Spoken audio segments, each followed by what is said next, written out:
Nigeria's inflation rate has declined to 33.40% in July, down from 34.19% in June 2024. This marks the first decline since December 2022, when it last dropped to 21.34%, according to data released by the National Bureau of Statistics. The figure is 0.8 percentage points lower than 34.19% recorded in June. On a year-on-year basis, the headline inflation rate in July 2024 was 9.32% higher than the rate recorded in July 2023 at 24.08%. On a month-on-month basis, the headline inflation rate in July 2024 was 2.28%, which was 0.03% lower than the rate recorded in June 2024 at 2.31%. Between January and June, headline inflation has risen, surging from 29.90% in January to 34.19% in June, representing an increase of 16.72%. On a month-on-month basis, the food inflation rate in July was 2.49%, which was a 0.08% decrease compared to the rate recorded in June 2024 at 2.55%. The fall in food inflation on a month-on-month basis was caused by a decrease in the average prices of foodstuff, among others. On this episode of the program, our guests shall be discussing the inflation figure for July, as released by the National Bureau of Statistics. Welcome to another episode of Nigeria Today. I am your carrier, Clinton, and thanks for joining us.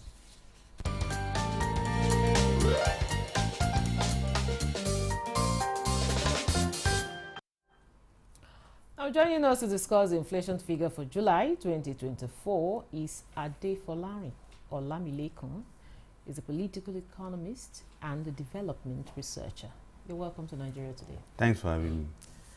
And also with us in the studio for the conversation is Yushau Aliyu. He's an economist and a public affairs analyst. You're welcome to Nigeria Today. Oh, thank you very much. Gentlemen, you know, it's always a pleasure having you. Exactly.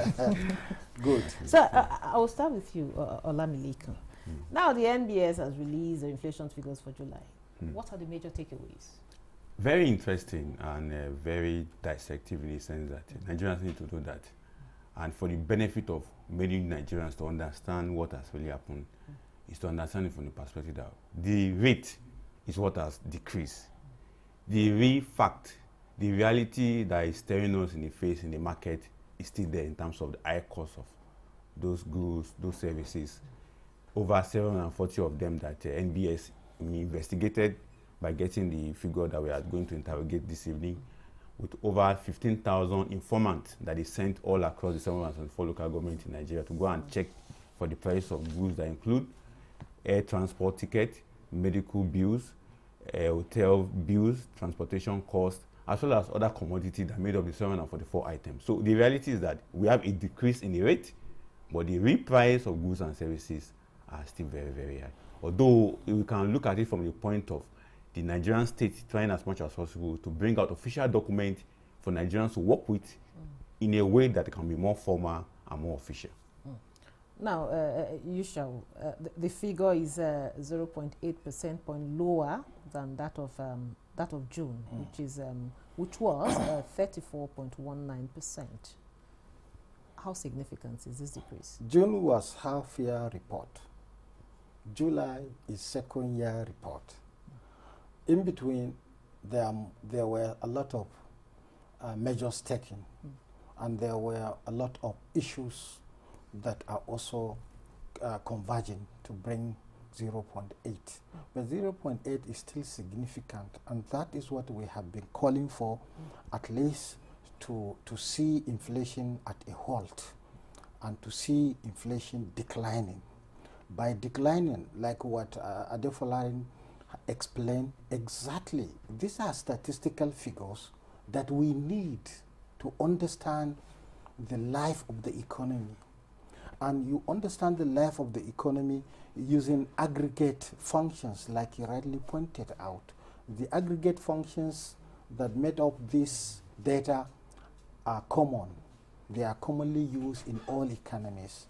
And I have to also salute the Bureau of Statistics. I'm always interested in what the Bureau of Statistics is doing, for one reason, that at all costs, they are giving us information about our economy, information about our policy measures, information about the situation of Nigerians, and at the same time also, the Bureau of Statistics has remained consistent, and we have been using the data. So we have to commend them for even dislodging resource persons in the fields and then bringing out information and then analyzing them in a good time.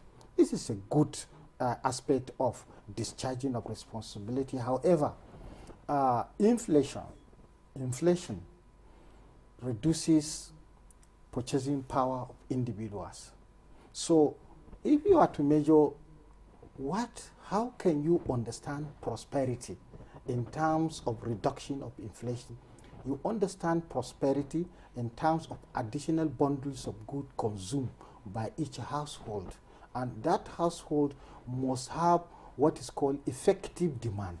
Remember, the same period under survey was crippled by end bad governance protests. So definitely activities in the market will be halted at a certain level. Distribution of goods and services will also be halted. Do you understand?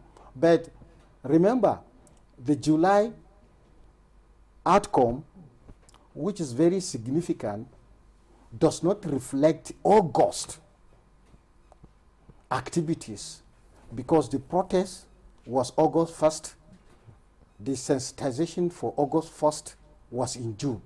So definitely it is good that Nigerians now understand that inflation is dropping, and it is quite significant to understand. Let me tell you what transpired on 31st of July.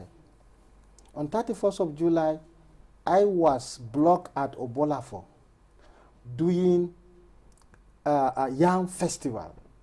And that yam festival is a significant factor that bring what was in the farm to the market. Do you understand? So, yes. Isha, I'll have to stop you here so that you give us some of those stories back. Yeah. As much as we talk about the protest, we still wouldn't really want that to repeat itself. Exactly. Let it has gone and let it just be a bad, let us say, forget about it like a bad, a bad dream. It's not welcome. It's not welcome. Now, back to Olamilekan. As much as you say these are statistical figures that have been released, but the reality on ground. However, these are some of the figures we look out for. Experts tend to use to determine or to analyze events and the economy. So would you say that with this decline, this is beaming kind of a green light on the economy? I think this should go back to us trying as much as possible to appreciate the effort of the government in the last 13 months, particularly the monetary policy of the CBN. Very hawkish, but they were very strategic. And I can say for free that those policies really have a weight on the reduction of or decline of the current inflation that we are recording. And again, let's not also forget the various interventions of the federal government through the fiscal policy. A lot of stimulus have gone into the economy in recent time, particularly with over 200 billion from the Bank of Industry, market money that was given initially before now, the student loan, and several other stimulus are coming. So if you look at it from the angle of the government intervention in the economy, we can say for fact that we have a policy that is trying as much as possible to reduce inflation in the system. But we still call for more effort from the government, particularly in the areas to tackle the cost of transportation, majorly. And I could remember when MPC rate was out. Isha, I know we discussed this on different media stations. And CBN was like, one of the things they are having challenge with is they want to bring down inflation, but there is no collaborative effort from the fiscal policy side. So, and they mentioned some of the challenges they are being confronted, because from the fiscal policy side, the intervention that is supposed to address infrastructure is not yet there. The intervention that is supposed to help Nigerian people to understand how the sector, particularly in the food area, can be well addressed is not yet there. So CBN made mention of their frustration through their monetary policy. Their fiscal policy is not collaborating. But we just hope that going forward, things will be done in a way that all these policies of the government will have a meeting point and a balance of policies. You get it? And for example, the imbalances that we are suffering from our fiscal policy as a result of lack of balance between the fiscal policy and the monetary policy. And that alone is not helping the aggressive or the hawkish policy of the CBN to address inflation as expected. But we still have we believe that going forward we can have a better means and a better mechanism to reduce inflation below what we have just seen in the month of July. Okay, now earlier on you talked about the purchasing power, as per the inflation affected. Now I want you to explain to us, how does it decrease, or how can this decrease affect the average consumer? Because in all of this we're talking about figures. The man on the street wants to know, how can this figure affect me, affect my purchasing power? How can I get food on the table? At the end of the day, that is what we're talking about. How do I get food on the table? How does it reflect? That is what we have been advocating, that there should be a deliberate attempt in policy adjustment and introduction of new policies. Mr.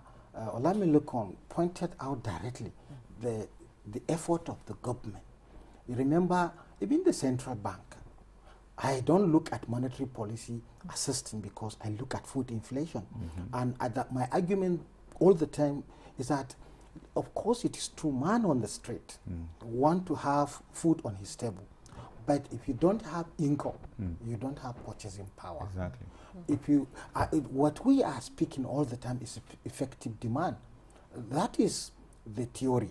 But one thing that I always to be more optimistic, I commend the central bank, because it was all the distribution of free fertilizer that was done by CBN to Federal Ministry of Agriculture. I have followed it, and it has gone to the farmers. So if a fertilizer comes directly to a farmer, meaning that some of his savings that ought to have been used to buy that fertilizer will improve his consumption power in the market.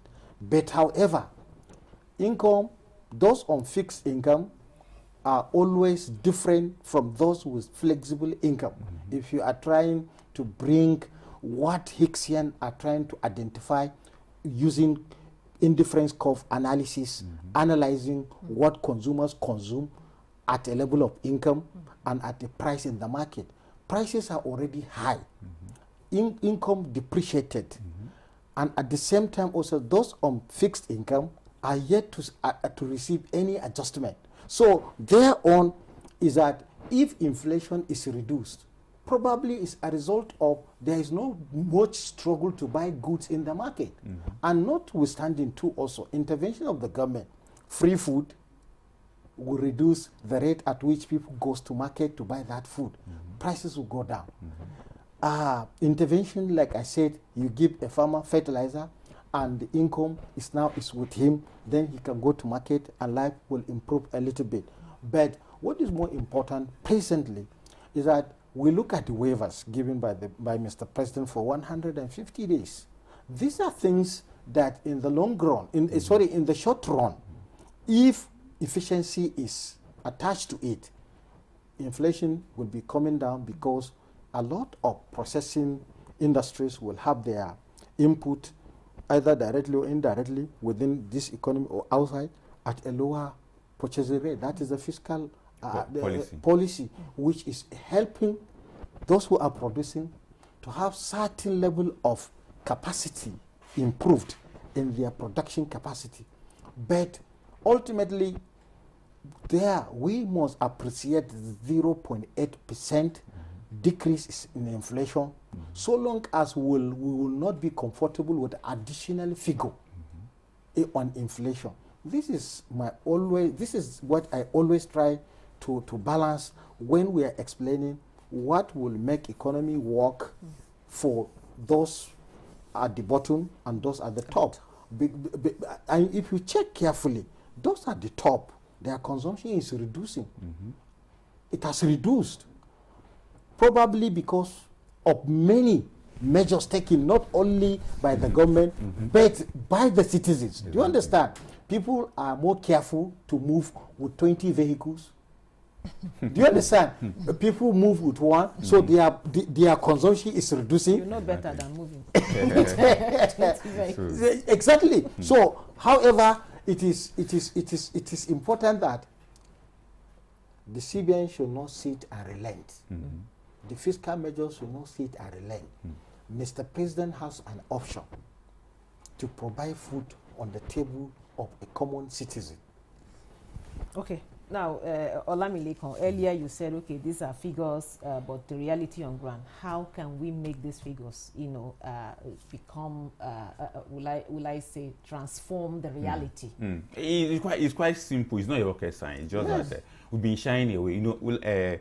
Elias have made mention of some things that we expect the government to do, particularly bringing food to the table of people. My concerns have always been the state government. The last time I talked about inflation on NTA, I made a call and I said, what are state government doing about inflation? We leave everything for federal government. State government, even though they are not in charge of monetary policy, they are also in charge of fiscal policy in their respective state. The various intervention stimulus that federal government is applying at the federal level, state can also take measures to ensure this happens. I asked a question the other time, I said, how many states have farm? To the point that we now push federal government to be calling for people to go and import food. And my organization, Poleko Analytics, did a dissected analysis of that particular policy. Although it's a short to medium term intervention, but it has a long-term effect on our forex. By the time those guys bring all those products into the country and they want to go back again, they will begin to demand for dollar from CBN. Where would they get the dollar to give them? Meanwhile, there's a policy on ground to allow them to come in, even though we have reduced the duty free on them. Now, for me, to reduce inflation, particularly food inflation, which is very, very more dangerous and a threat to the majority of Nigerians, is for us to produce food locally. Let us increase our food production locally. And this is not on the part of federal government alone. State governments are shying away from food production. They should not leave it for subsistence farmers, about 40.02 million of them in their various states to be producing food. State government should also own farms. Instead of distributing land for estate building, houses that will build for cockroaches and lizards at the end of the day, state government for me should take over food production in their respective state. There are over 138 dams across Nigeria. Southwest alone has 39 of those dams. What are the usefulness of those dams? There is a report that just came out the day before yesterday that those dams are being obsolete, they are dying, nobody's upgrading them, nobody's working on them. So what are those states in those respective, where those dams are located, what are they doing for? And most of those dams, about 35% of them is made for irrigation farming. About 21% is made for food, water storage.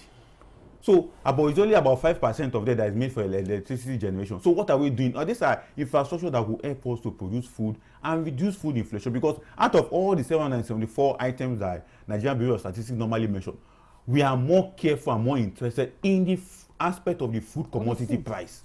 Nobody care about air transport. Nobody care about rail transport. But when it comes to food, we are very careful about it and very interested in that. So that's why, to reduce the inflation, where most Nigerians, as issue have said, put food on the table, we must produce food. And to produce food, state government must also take the responsibility of producing food. Let it not just leave it for federal government alone. Yeah, you just mentioned a very important point.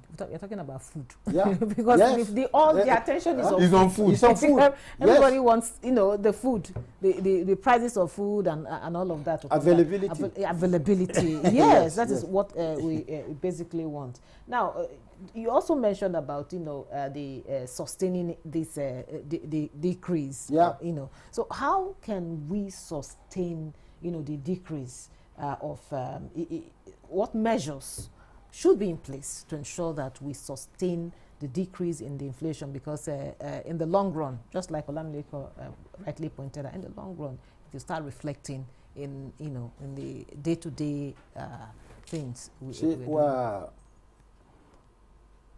Eukarya, one fundamental thing is very simple.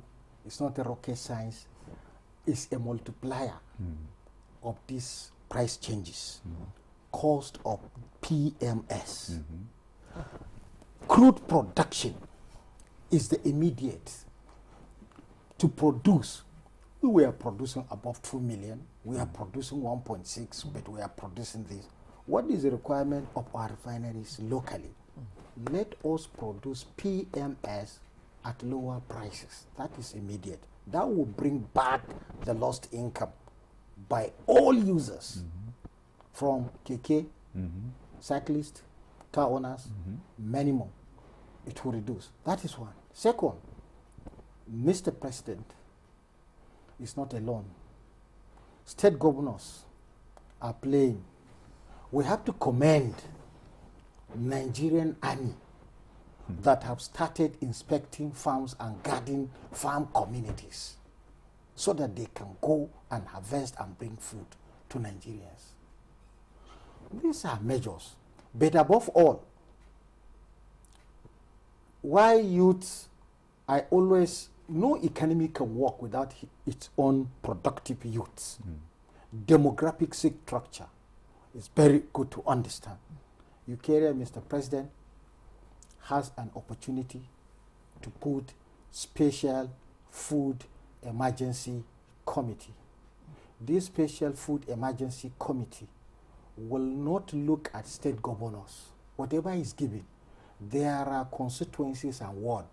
The polling station get 10 youths from all constituencies. Let them converge in their local council, elect leaders. They should be speaking to Mr. President directly. They should be speaking to the chairman that is going to enjoy a lot of facilities. Those youths can also speak to their president. So I am advocating that structure. Do you understand? If Mr. President is giving rice, he should not hand over to state governors. He should hand over to the polling station, to the youth in that centers to distribute. The record is there. Everything is on table, and that will help to bring back confidence from the youth to all of us at this level. Now, Olamiliko, I know you have mentioned quite a lot. Exactly. Now, in your opinion, you've mentioned a lot of interventions that the federal government has put in place to ensure that we record the figure. Exactly. We record it now. Now, do you see these?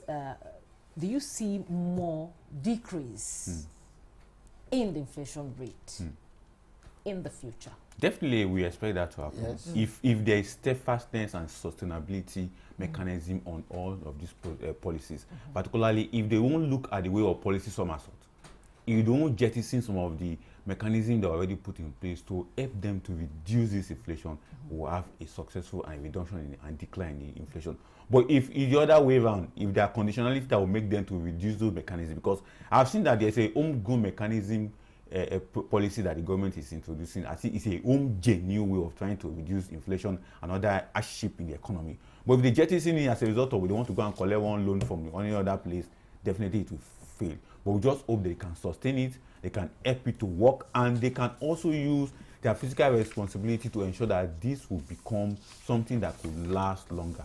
Although there are a lot of fixed year that they are doing, but we know that this particular one they are put in place in the last 4 months has really helped us to see that the figure of inflation is dropping. But one thing I will also encourage the government to do is this: apart from increasing productivity, apart from what Isha have said about let us see how we can locally produce our crude, another thing is that how can the government work with the Manufacturer Association of Nigeria so that all this incentive that government is giving them, this Manufacturer Association can also do a benevolent back to Nigerians? Because what we are seeing is that as much as government is giving, there's a 150 billion to be given to Manufacturer Association of Nigeria. By the time that money is given to them, and it's okay, you have been given 150 billion, can you reciprocate through your product pricing back to Nigerian? That could be a challenge. So we will encourage them to do that for Nigerians.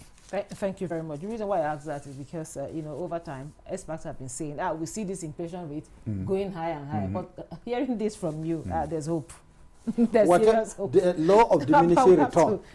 But we have to end here, Isha. I know you are ready to say more. But this is where we draw the curtain on today's episode of Nigeria Today. Very big thank you to my guest, Isha Waliwi, an economist and a public affairs analyst. Thank you so much for your time and your contribution. And also I had Adefolari Olamiliko, a political economist and development researcher. Thank you for your time. Thanks for having me. And thank you for being part of the program. Don't forget, Nigeria Today airs every weekday at 7:30 p.m. on Nta News24. You can also check out this episode and others on www.youtube.com/NTA News24 Hub. Once again, thank you for watching. I am Victoria Clinton. Have a wonderful weekend.